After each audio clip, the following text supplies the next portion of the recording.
आज है मोर रुद्राभिषेक पूजा हेले कौन पाई चलतु आगु को देखा। हेलो एवरीवन, वेलकम और welcome back to my mini vlog. तो मामा रखी थिला मानसिक जोटा कि मोर गोटे बड़ रुद्राभिषेक हबार थिला। तो जेहेतु छुट्टीर टिके समस्या मो ऑफिस रे से रविवार दिन मोर थिला रुद्राभिषेक पूजा आ घर पाख शिव मंदिर रे ही मोर पूजा थिला जोठी कि मो लास्ट आसती शिवरात्रि दिन तापर आसी नथिली।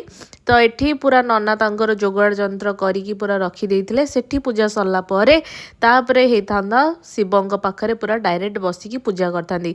तो फास्ट सूर्यंकर कोन पूजा सरला पर नना दी जण जेतले पूजा करथिले तो सी टिके नेले रेस्ट आ एटा मोर हाथ रे बांधी देइथिले।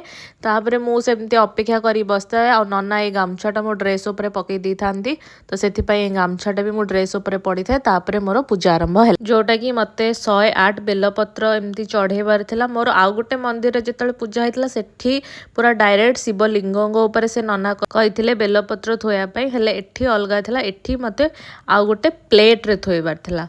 तो शिवा कोन कहले सीता उल्टी हां बास ओम सर्वत्र लोक कर्तारं सर्वत्र लोक बाणं सर्वत्र लोक हर्तारं बिल्लभद्रं शिवार्पणं नागादिराज बलं नागहारं भूषितं नागपुण्ड्र सुन्दरं बिल्लभद्रं शिवार्पणं अक्षमालां धनं रुद्रं पार्वती प्रियवल्लभं चंद्रशेखरं ईशानं बिल्लभद्रं शिवार्पणं तुम मो पानी दे छड़े पटे दो ना त्रिलोचनं सर्वभूषं दुर्गा देवादानं विभूति जलजं देवं बिल्लभद्रं शिवार्पणं विष्णुं धारणं देवं नागा।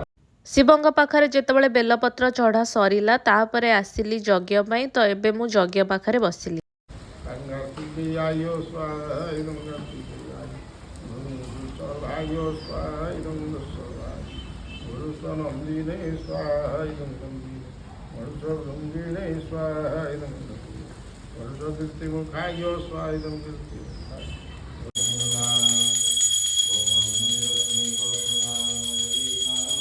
प्रायतः 3 घंटा पाखापाखी लग जाइथिला पूजा मोर। आउ मु जेतल आसु आसुका पूजा रे बस जाइथिली तो पार्श्व देवदेवता को मु दर्शन करनथली। तो दर्शन करदेली समस्त पार्श्व देवता को। तो एमती मोर भलरे भलरे पूजा हेगला। आज पई एति की बाय।